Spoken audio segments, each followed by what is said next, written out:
आज police station आणि कथे डायग्नोस्टिकच्या वतीने रक्तदान शिबिर आणि आरोग्य तपासणीचं आयोजन केलेलं आहे. चांगला मोठा रिस्पॉन्स या ठिकाणी मिळतोय, काय सांगा? नमस्कार. डॉक्टर कथे डायग्नोस्टिक सेंटर आणि पोलीस दल, पोलीस स्टेशन नारायणगाव, आपल्या नारायणगावचे जे API आहेत मला आदरणीय शेलार साहेब आणि त्यांची सर्व टीम आणि डॉक्टर खैरे हॉस्पिटलची टीम, TGS हॉस्पिटलची टीम जी तडेगावची आहे, त्याचसोबत महालॅब, अशा बऱ्याच लोकांनी या कॅम्पला सपोर्ट केलेला आहे. ही सर्व जी कल्पना आहे ती कल्पना शेलार साहेबांची आहे. शेलार साहेबांची कल्पना आहे की त्यांच्या मनामध्ये होतं की सर माझ्या या कारकिर्दीमध्ये एक चांगले लोकांना फायदा व्हावा असे आपण कॅम्प घेऊया. आणि ब्लड डोनेशनची जी आयडिया आहे ही शेलार साहेबांची आहे. जेव्हा आलेत आणि बसलो आम्ही, एक 10 मिनटामध्ये त्यांनी डिसिजन घेतलं आहे की आपण नारायणगावच्या पोलीस स्टेशनला हे सर्व राबवूया. आणि खूप फास्ट नोटीसवर इतक्या लवकरात लवकर इतकं नियोजन आणि खूप चांगला रिस्पॉन्स आपल्याला या ब्लड डोनेशनचा मिळालेला आहे. पण त्या ब्लड डोनेशनसोबतच आपण बाकीच्यासुद्धा मोफत आरोग्य तपासणी शिबिर इथं ठेवलेलं आहे. त्या ब्लड डोनेशनमध्ये एक खूप चांगला इनिशिएटिव्ह म्हणजे तो एक मोटिवेशन आणि एक चांगलं इन्स्पिरेशन मिळावं यासाठी त्यांनी हेल्मेट मोफत आपण या सर्व पेशंटला दिलेलं आहे. त्याचं एक सर्टिफिकेट दिलेलं आहे त्यासोबत 5 लाखाचा विमा दिलेला आहे. हेल्मेटचा जो मेसेज आहे हा समाजापर्यंत जावा. हेल्मेट घातलं पाहिजे. आता बऱ्याच वेळा हे पोलीस आणि सर्व ट्रॅफिक पोलीस आपल्याला अडवतात, सांगतात आपण हेल्मेट घालायला पाहिजे.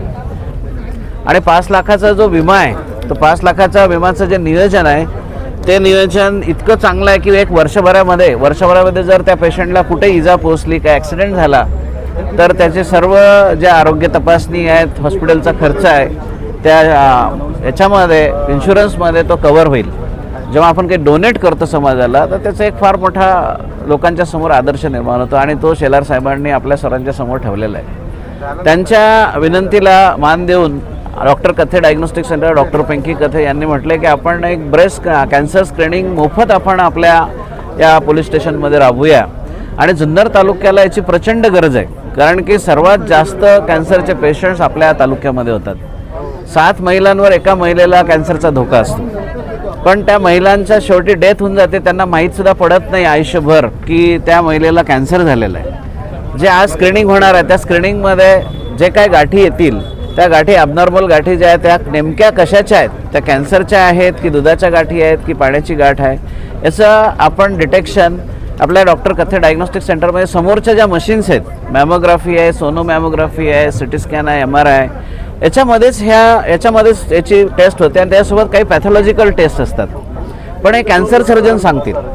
आता आपल्याकडे कॅन्सर सर्जनसुद्धा आलेले आहेत, ते स्वतः त्या महिलांना चेक करतील. डॉक्टर कथे मॅडम ह्या स्वतः स्क्रीनिंग करतायत, आमच्यासोबतची टीम स्क्रीनिंग करते. हा जर गावोगावी आपण हा आदर्श शेलार साहेबांचा प्रत्येक जागी ठेवला तर मला असं वाटते समाजामध्ये एक फार मोठं महाराष्ट्रामध्ये काम उभं होईल. आणि डॉक्टर कथे डायग्नोस्टिक सेंटर 100% तुम्ही ग्रामपंचायतला घ्या, पोलीस स्टेशनला घ्या, तिथल्या ज्या काही स्वराज्य संस्था असतील, काही पतसंस्था असतील, यांनी याच्यामध्ये योगदान करायला पाहिजे. आणि योगदान करून पेशंटला अशाच प्रकारे जर आपण काही थोडंफार जे काही त्यांना एखादा ॲक्सिडेंट पॉलिसी म्हणा किंवा इन्शुरन्स पॉलिसी म्हणा किंवा काही प्रमाणपत्र जर दिले तर नक्कीच याचा खूप मोठा रिस्पॉन्स आपल्याला मिळेल. ब्लड चेकअप आज आपल्या कॅम्पला आहेत, ज्या ब्लड म्हणजे मोफत आहेत ते महालॅबनं सुद्धा आपल्याला फार मोठं सहकार्य केलेलं आहे. आपल्या डॉक्टर कथे डायग्नोस्टिक सेंटरची पॅथॉलॉजी लॅब आहे, त्यांनीसुद्धा याच्यामध्ये सहभाग घेतलेला आहे. पॅरामेडिकलचे स्टुडंट आता इथं बसलेले आहेत, ते सुद्धा त्या मुलांचं इन्व्हॉल्वमेंट समाजामध्ये वाढतं आहे. तर याच्यामधून जे काही त्या ब्लडच्या याच्यामध्ये प्रॉब्लेम्स येतील, त्या टेस्टमध्ये काहीतरी आजार येतील, त्या आजारासाठी समोरची जी टीम आहे डॉक्टर खैरे सरांची आणि त्यांच्यासोबत सर त्याचं ट्रीटमेंट करणार आहेत. आणि त्या ट्रीटमेंटला सुद्धा ते सर फार अल्पदरात करणार आहेत, काय सरकारी योजनांमध्ये मोफत करणार आहेत. जे पेशंट, आता मला असं वाटतं की या तुमच्या अशफाक साहेब, आपलं कोल्हे साहेब, तुम्ही जे प्रश्न विचारले तुमच्या माध्यमातून मी समाजाला असं सांगू शकतो की आपले जे डॉक्युमेंट्स आहेत, मुख्यमंत्री सहायता निधी आहे, पंतप्रधान योजना आहे, महात्मा ज्योतिबाला योजना आहे, आपण एक मोबाईलवर फक्त टाका, काही कुठं जायचं विचारायची गरज नाही आहे. सर्चमध्ये जायचं, आपण या योजनेला रिक्वायर्ड डॉक्युमेंट कुठले लागतात ते डॉक्युमेंटची लिस्ट येते आणि ते डॉक्युमेंट्स आपण तयार करून ठेवायचे. आपलं काय होतं आहे की वेळेवर जेव्हा आपल्यावर कुठलं संकट येतं आणि मग ते डॉक्युमेंट नसतात आणि तो लेट होऊन जातं, लेट झाल्यानंतर त्या पेशंटला आपल्याला जो फायदा घ्यायला पाहिजे सरकारी योजनेचा तो आपल्याला घेता येत नाही. नक्कीच तुम्ही सर्वजणं या आपल्या मोबाईलमध्येच सर्व काही आहे त्याचा उपयोग घेणं सुरू करा की कुठल्या योजनेमधून काय काय आपल्याला फायदे होणार, त्याचे बेनिफिटसुद्धा दिलेले आहेत. कुठल्या त्याचं उत्पन्न कसं असलं पाहिजे, काय काय करायला पाहिजे, सर्व गोष्टी आपल्याला दिलेल्या आहेत. त्या 100% सर्वजण तुम्ही शोधा, तुम्हाला त्याचा बेनिफिट होईल.